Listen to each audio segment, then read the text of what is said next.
Estamos en la sala de juntas del Comisionado Nacional de Seguridad, Manuel Mondragón. Hoy vamos a tener una plática, una larga plática con el doctor Manuel Mondragón sobre su nueva responsabilidad y sobre cómo está la seguridad en el país. Hola, Viviana. Hola, Jorge, ¿qué tal? ¿Cómo estás? Qué gusto que nos acompañe el día de hoy. Vamos a hacer un recorrido por la seguridad de todo el país con el doctor Mondragón. Esta es la plática. Ya estamos con el doctor Manuel Mondragón, Comisionado Nacional de Seguridad. Doctor Mondragón, qué gusto tenerlo con nosotros. Jorge, muchas gracias por la invitación. Viviana. Manuel Mondragón y Calf es un hombre que tiene más de 4 décadas dedicadas al servicio público. Su vertiente académica ha girado al compás de la medicina, ecología y la seguridad. Es médico cirujano por la Universidad Nacional Autónoma de México y contraalmirante médico naval por la Armada. Manuel Mondragón se fue convirtiendo en uno de los hombres más capacitados en materia de seguridad y procuración de justicia. Estuvo al frente de la Coordinación Nacional de Participación Social de la PGR, estableció el primer Programa Nacional contra el Consumo de Drogas y fue el impulsor para la integración del Consejo Nacional contra las Adicciones. Después fue invitado por el exjefe de gobierno capitalino, Marcelo Ebrard, a formar parte de su gabinete. Ahí le tocó estar al frente de la Subprocuraduría de Atención a Víctimas y Participación Social e impulsó los programas para la atención al delito y cuidado de las víctimas. Después pasó a la Subsecretaría de Seguridad Pública del Distrito Federal, donde creó el patrullaje por cuadrante para que cada jefe policiaco se hiciera responsable del delito de su zona. Mientras otras ciudades como Juárez, Acapulco y Monterrey seguían al alza en delitos, el Distrito Federal se alzó entre las más seguras. Fue Mondragón quien ayudó a implementar por primera vez en la ciudad el llamado alcoholímetro, que redujo el número de accidentes viales. Manuel Mondragón y Calf, hoy Comisionado Nacional de Seguridad, está al frente de la Subsecretaría de Planeación y Protección Institucional.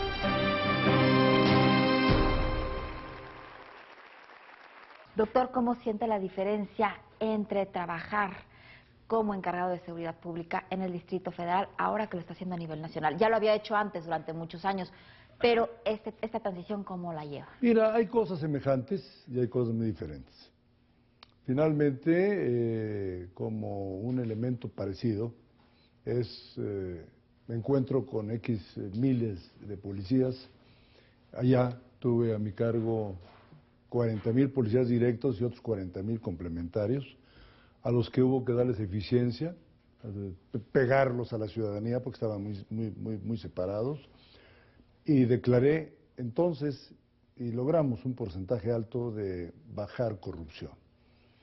Aquí eso es lo mismo, la materia es diferente, aun cuando es tratar de bajar la incidencia delictiva. En aquella responsabilidad es delitos del fuero común y en el caso de la Policía Federal son delitos del fuero federal. Y otra serie de cosas que sí diferencian bastante una de la otra. Entonces tiene comunes denominadores y tiene grandes diferencias. La gran diferencia es que en la Ciudad de México estamos enfrentando 16 delegaciones, 1,500 kilómetros cuadrados y aquí estamos enfrentando 2 millones de kilómetros cuadrados. Es la gran diferencia. Tenemos responsabilidades de Tijuana hasta Chetumal. ¿Cómo funciona la comisión? La figura de la Secretaría de Seguridad Pública desaparece. ¿Qué es lo similar y qué es lo diferente que tiene la Comisión Nacional de Seguridad respecto a lo que era la Secretaría de Seguridad? Empiezo por la similitud. Todos los programas son los mismos. Todas las responsabilidades son las mismas. Toda la infraestructura es la misma. La única cosa que cambia es el área de participación ciudadana, porque se establece una área exprofeso en gobernación, una subsecretaría de prevención y de participación ciudadana. Sin embargo, nosotros no podemos dejar de apoyar esa área con nuestra propia prevención y nosotros necesitamos la participación ciudadana también aquí, en nuestra materia. La respuesta es, similitud, es lo mismo. ¿Cuál es la diferencia? Hay dos diferencias. Una, aun cuando la Comisión Nacional de Seguridad es parte del gabinete fundamental del primer ciclo del gabinete formal del presidente, así está considerado. Yo dependo de la Secretaría de Gobernación. Mi jefe directo es el secretario de Gobernación. Y la otra es que, dependiendo de la Secretaría de Gobernación, cambia el término secretaría, como antes estaba, que tenía per se una personalidad propia, a ser una dependencia de gobernación, insisto, con esta característica de al mismo tiempo ser miembro del gabinete formal. Pero sí, eso no deja de ser un punto muy importante. Muchos hemos dicho no de ahora, sino desde que se hicieron los cambios, que las áreas de seguridad tienen que depender del Ministerio del Interior.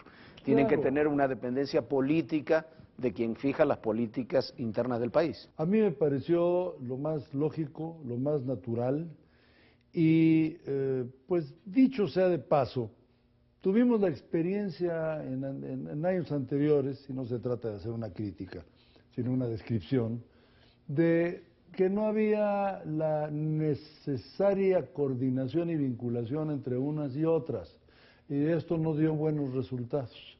Entonces, el Ministerio del Interior, ¿qué es lo que es gobernación? Debe de englobar el campo de la seguridad.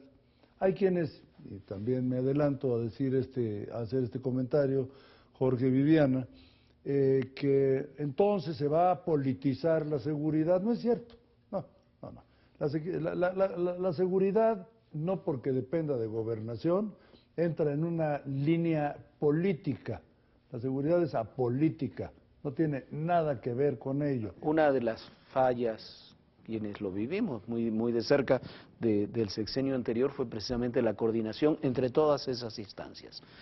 Como que cada una trabajaba bien, mal o regular, pero por su lado, con sus objetivos. Uno tenía como objetivo el Chapo Guzmán, el otro tenía como objetivo los Zetas, y no se intercambiaba información, a veces no se intercambiaba inteligencia. ¿Cómo se está trabajando ahora? Exactamente, con una extraordinaria coordinación, al grado, bueno, vamos a decir cómo se manifiesta coordinación. Desde el punto de vista anímico, emocional, nosotros estamos convencidos, todos los titulares de estas áreas, de que debemos de coordinarnos por bien de México, por estar en torno al presidente de la República. Y la mejor manera de demostrar al presidente nuestra lealtad y el cumplimiento de nuestras funciones es coordinarnos entre nosotros. El secretario de Gobernación nos convoca por lo menos una vez a la semana, y a veces 3, 4 y 5 veces por semana. Y déjenme decirles por qué.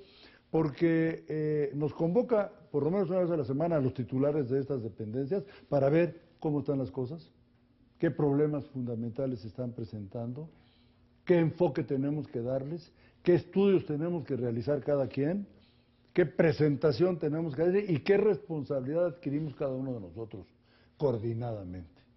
Una vez a la semana. Estamos hablando ya de casi 3 meses de trabajo. A ver, por ejemplo, doctor, vimos en la administración pasada que de repente se filtraba algún tipo de información, como vimos que la CIA le filtró directamente a la Secretaría de Marina, donde se ubicaba Arturo Beltrán Leiva. Y este tipo de información, ¿qué sucede ahora si se llega a filtrar algún tipo de información como esta de alguna agencia estadounidense? ¿Hacia quién se redirigen o se dirigen hacia todos? La Secretaría de Gobernación ha sido clarísima para señalar que hay una ventanilla única, la que no existía antes, y es la propia Secretaría de Gobernación, para recibir y ofrecer todo el intercambio de apoyos internacionales, llámese cualquier país y llámese cualquier agencia. Ya con eso te estoy respondiendo. Había 32, si no me equivoco, contactos bilaterales con los Estados Unidos solamente, de distintos niveles estatales, locales, federales. Y ni siquiera esto solamente, Jorge. Había contactos internacionales que en una misma dependencia se fracturaban. Por ejemplo, en la Secretaría de Seguridad se tenía contacto con la División de Inteligencia por determinadas personas. con la dirección de investigación, otras, con el área científica, otras, en una misma dependencia. Esto ya no pasa. Y no se trata, y quiero ser muy claro, en señalar que esto hace compleja la relación internacional. No me estoy refiriendo a ningún país en particular. Me quiero referir a que se ordena para que no haya problemas en ese sentido. Lo que pasa es que se está ordenando lo que no estaba suficientemente ordenado y en consecuencia pues los resultados eran más relativos. ¿Tratan igual a unos estados, por ejemplo, en el norte, Tamaulipas, Nuevo León, que tienen una complicación en seguridad mucho mayor que estados, por ejemplo, más del sur? Claro que no, tienes toda la razón. Entonces, tenemos que ver ese asunto, tenemos que otorgar. De ahí, bueno, cada estado es diferente, cada estado tiene necesidades diferentes, cada estado tiene puntos de riesgo y zonas de riesgo distintas, o más o menos intensas. Nuestra policía hace funciones en carreteras, nuestra policía hace funciones a veces de complemento de las policías estatales o municipales.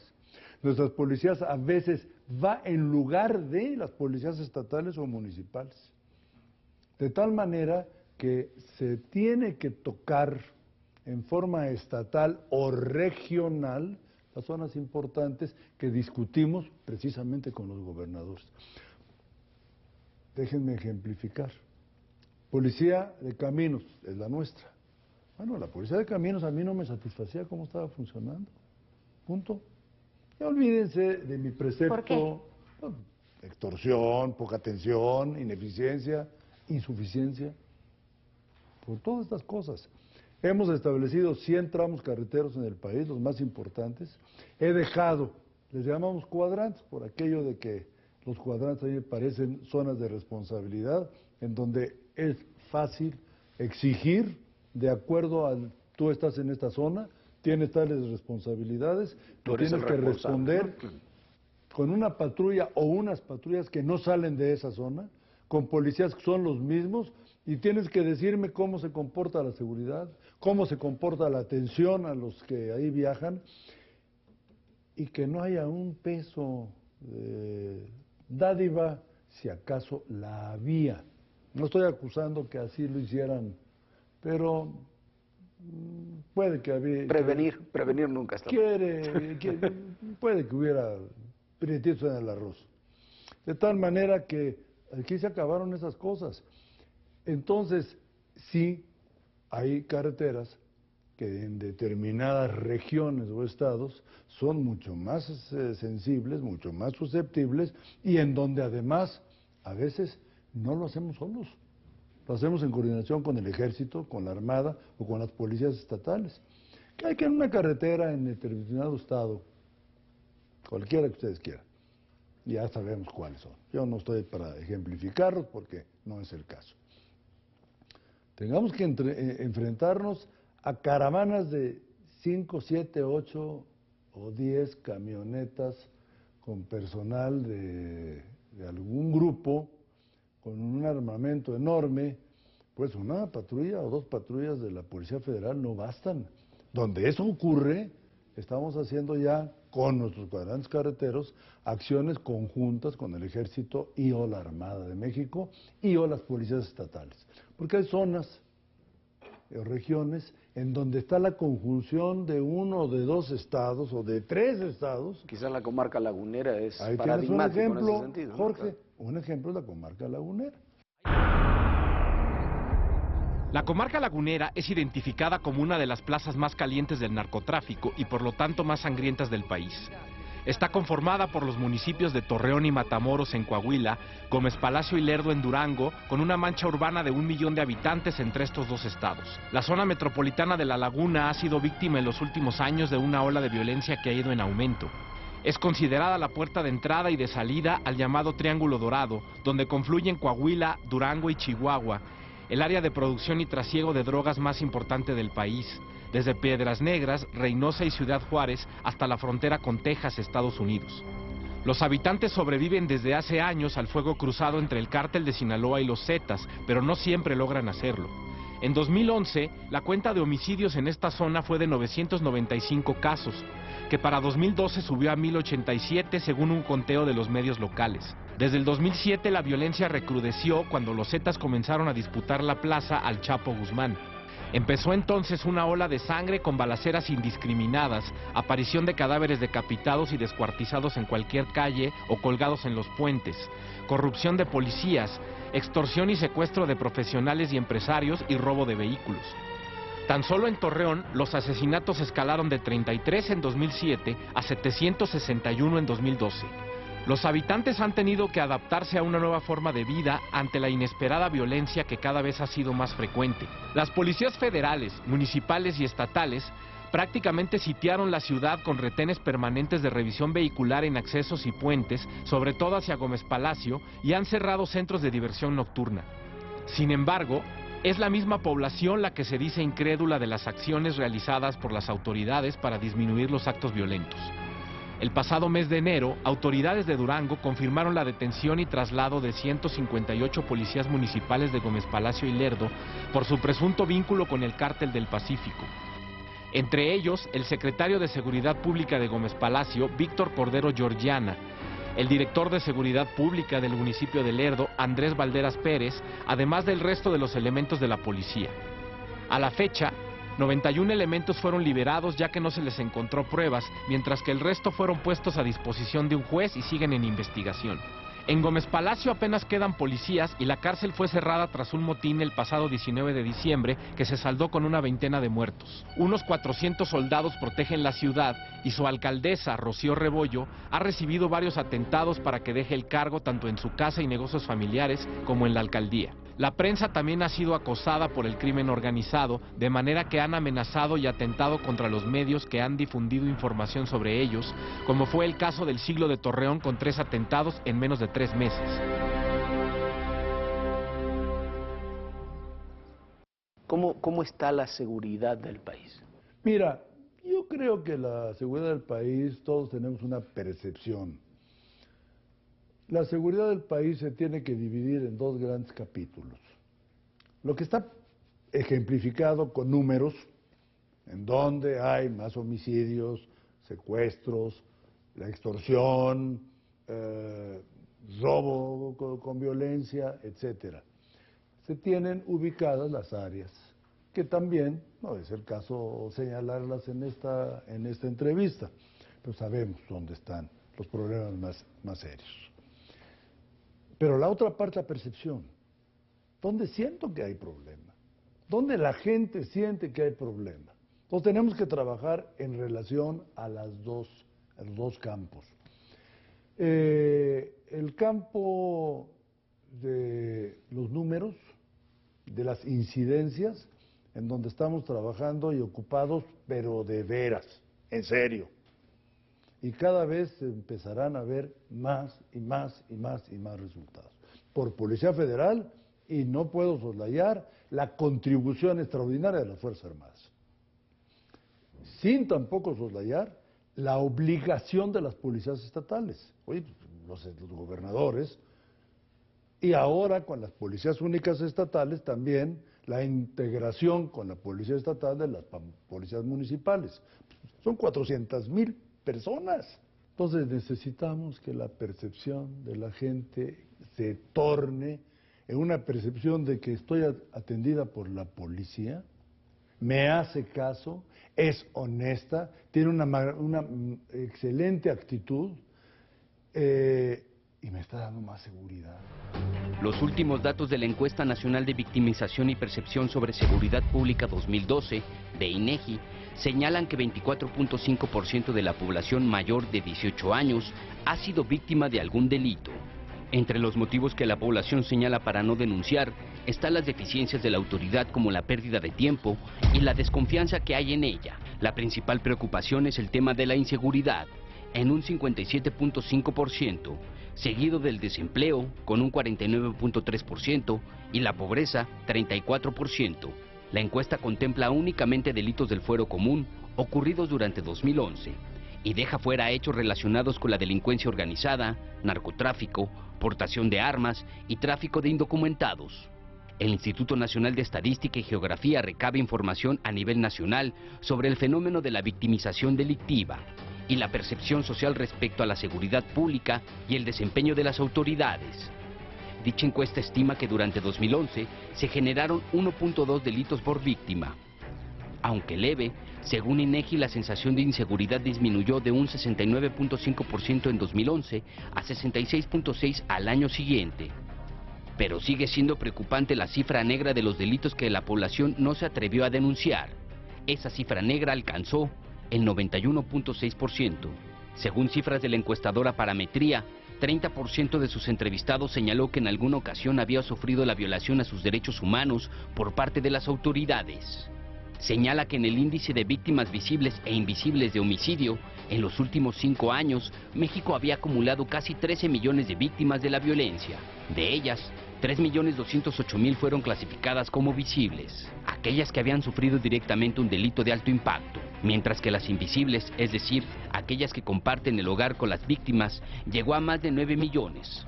Al respecto, la Comisión Nacional de Derechos Humanos señaló que tan solo el pasado mes de enero recibieron 668 quejas relacionadas con sus violaciones a sus garantías por parte de diferentes dependencias, de las cuales 420 están relacionadas con la seguridad.